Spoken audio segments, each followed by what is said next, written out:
Drama bin drama, ole drama, Arab drama. Yeah.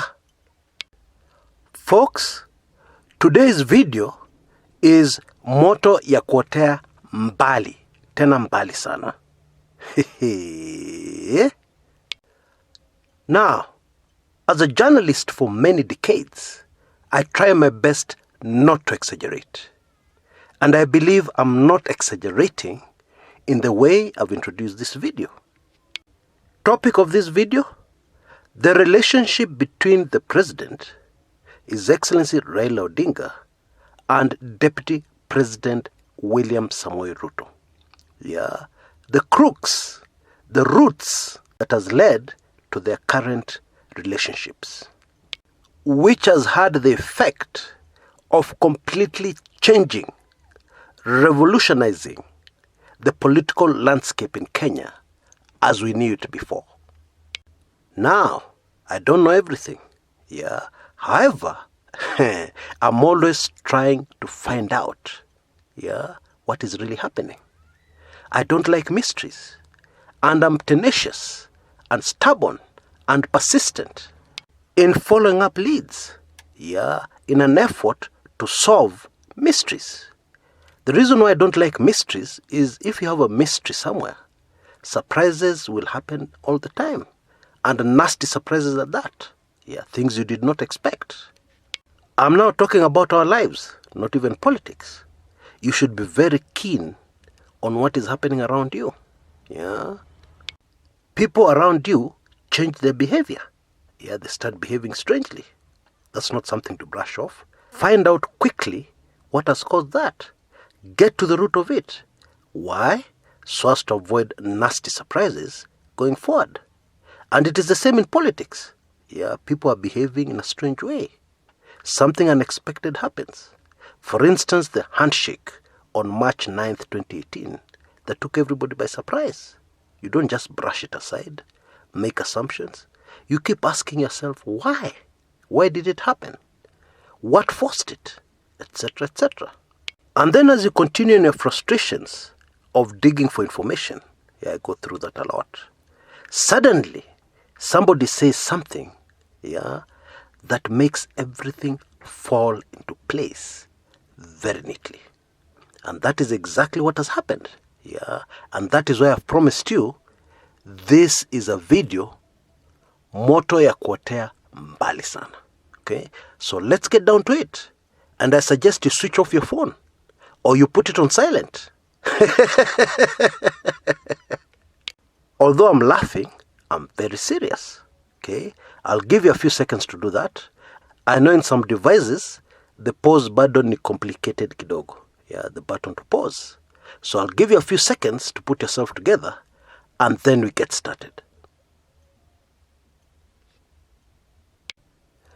Now, the way we're going to do this, we're going to start with the present, explosive information that is breaking in the present. And then we're going to go into a flashback that will explain a lot of things, and give us a very good idea of what is going to happen next. Or rather, the options, the possibilities of what could happen next. The handshake principles, President Uhuru Kenyatta and His Excellency Raila Odinga jetted back into the country yesterday from China. They came in on separate flights. Now, there's a mystery here.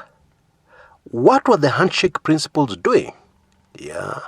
After the meeting ended and when they flew in yesterday? Because Dubai-Nairobi is a 5-hour, 15-minute flight. Well, it has now been revealed that they held closed-door secret meetings. Oh yes, meetings that were very similar to the meeting that was held shortly before the handshake between the two. They went into a room with no handlers, just the two of them. Now, up to that point, I will forgive you for assuming there's no big deal here. Raila and Uhuru talk all the time. However, take careful note of the following fact. For these secret meetings to happen, an official trip had to be cancelled.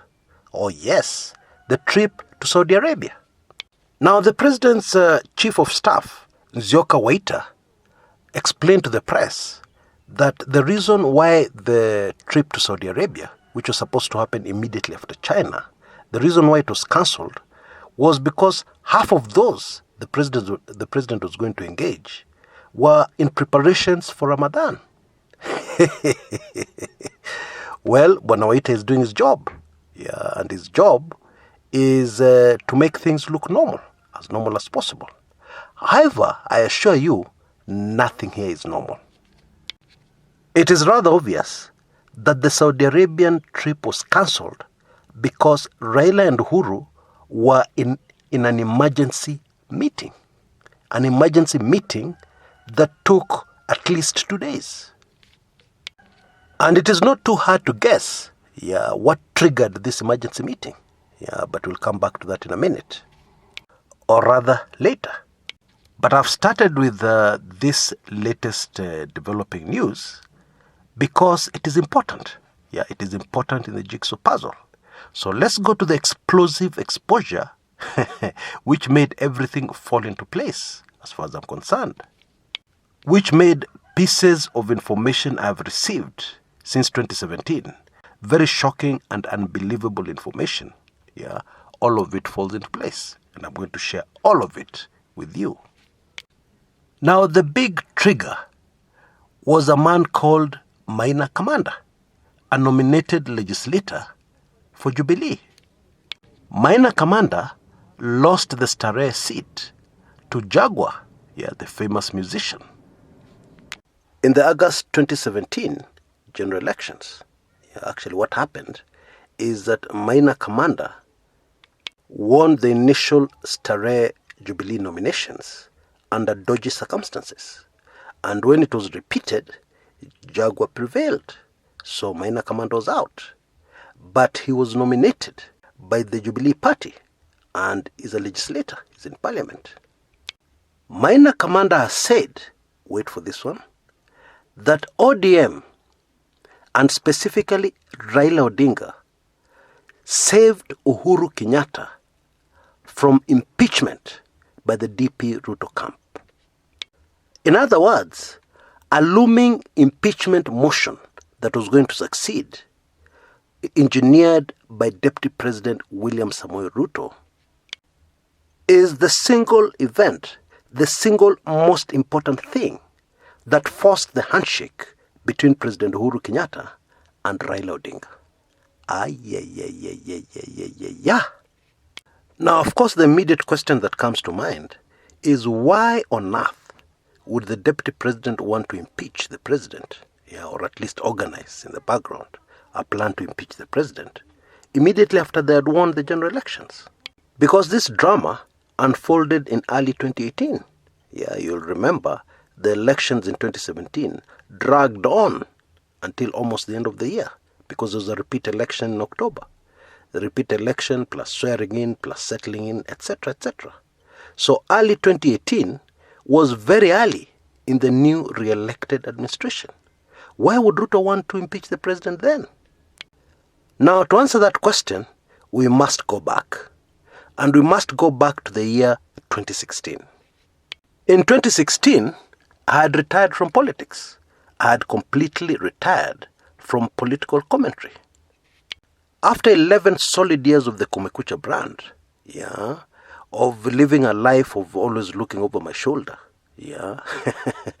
political commentary, at least the kind I do, is dangerous.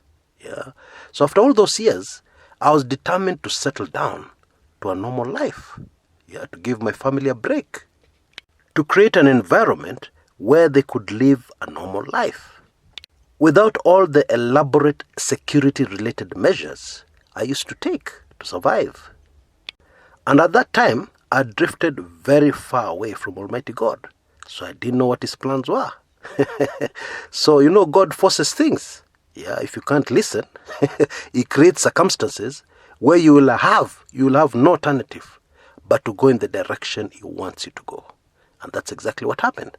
Anyway, in 2016, I was out of politics.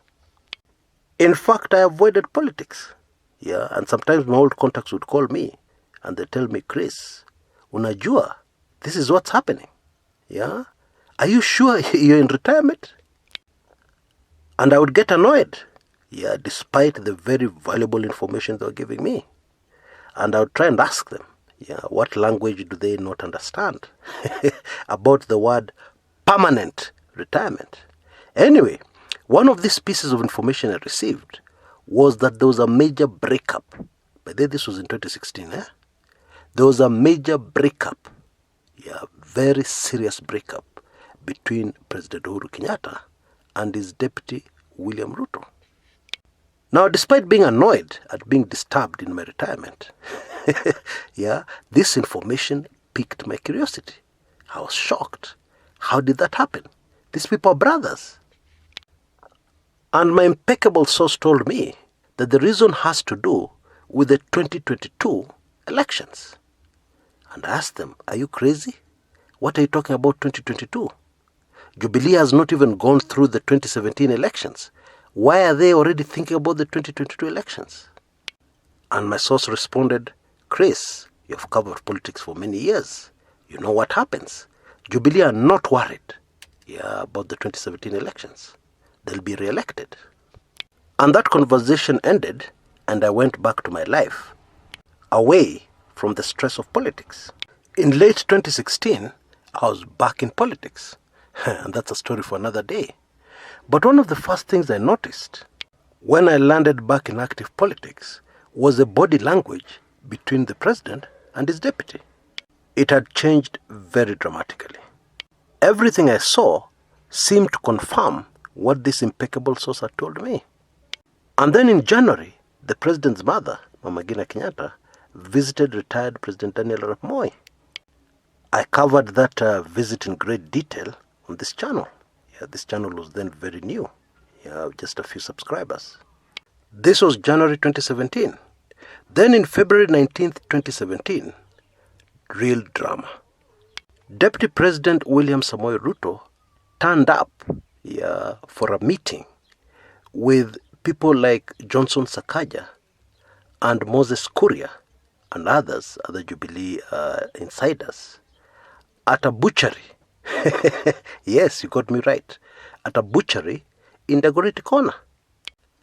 Now, this was a very strange meeting because, for starters, the deputy president turned up alone. No security detail, no chase cars, nothing. He was just with his son. His son was driving him. Now, prior to this meeting, the deputy president, after being very actively around at functions, etc., had vanished for almost a week. There were even rumors that he was ailing. And around that time, I had also received earlier, before that date, some very interesting information from an impeccable source that a lot of the security detail assigned to the deputy president had been withdrawn. Now, of course, I had no reason to doubt the information that had been given when I was in retirement, that there was a problem between the president and his deputy. However, it is quite a good thing when you realize the information that you've been given, you start to see other telltale signs that confirm it. Now, somehow, the press got wind of this curious secret meeting, because that's what it was. And they appeared at the butchery. Of course, they couldn't enter to listen to the deliberations. But when Sakaja emerged, he gave some excuses about them celebrating somebody's birthday. But my instincts told me this was a meeting to negotiate. This was a very important negotiation meeting. And this was confirmed by the body language of the participants during this meeting. With this background, let's now cut to the chase. It is clear at some point that the presidential insiders finally prevailed on President Uhuru Kenyatta to be wary of Deputy President William Samoei Ruto. You see, until the departure of Ruto from the inner circle, he was really the president of Kenya. President Uhuru Kenyatta was a ceremonial president. Ruto made all the major decisions, or rather the president did not make any major decision without input from his deputy. And most of the time he went with the input from the deputy. Yeah, and that input from the deputy put his own key figures, key allies, in very strategic positions all over the country. He also had complete control over parliament, both houses. He was the real power behind the throne. And by being sidelined, he must have known that this sidelining included also being sidelined, from being supported for his 2022 presidential bid. But the deputy president is a fighter, and so he fought back.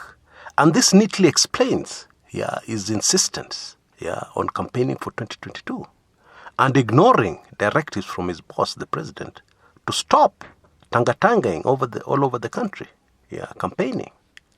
And now it is also clear that one of the other methods of fighting back by the deputy president, was to engineer or to try and engineer an impeachment motion against the president.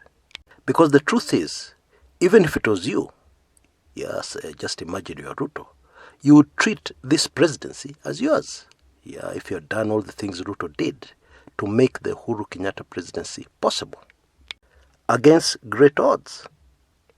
Now, Maina Kamanda did not tell us exactly when this impeachment effort was attempted.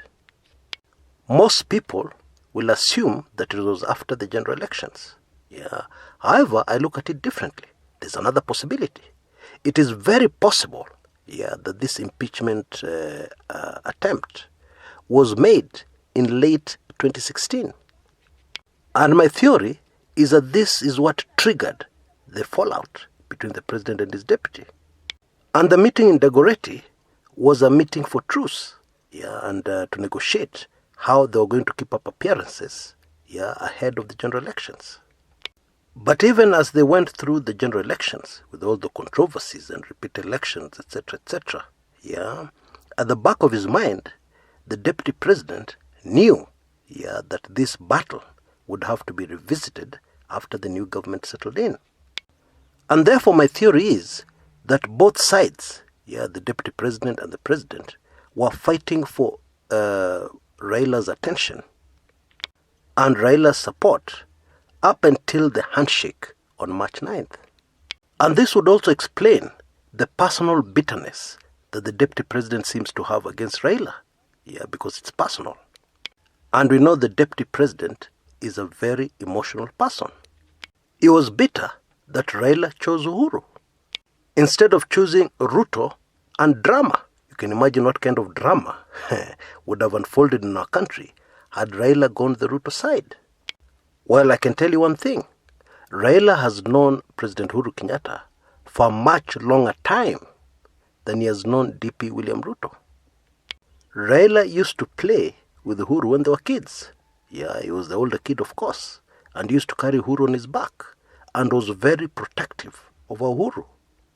And don't forget, Raila knows a lot, much more than you and me, about what really happened in 2007 during the unfortunate clashes. And is very much aware of what role Ruto played in that chaos, and what role the president was also playing in that chaos. And I have a feeling that piece of information informed his judgment of deciding to go with Uhuru. What? This is quite a bit of information, and it's quite startling, if I must say so. My advice is that you take a moment to digest it, and then analyze all the events that have been unfolding in Kenya, and it all makes sense. So had Raila gone with Ruto, prior to March 9th, 2018, would have had a very historical impeachment motion in Parliament, fully supported by the Ruto side, and all his influence, and of course fully supported by NASA. At least most of NASA, because in such a situation, you expect sellouts. That's very normal in politics. But whichever way you look at it, it would have gone through. Because contrary to what most people think, impeachments don't go through because of the legal weight, of the accusations or the reasons for the impeachment. No way. It usually goes through because of the numbers. It's just a judgment of a president or a deputy president by his peers. That is all it is. Yeah, and people get confused because in the United States, it's very different.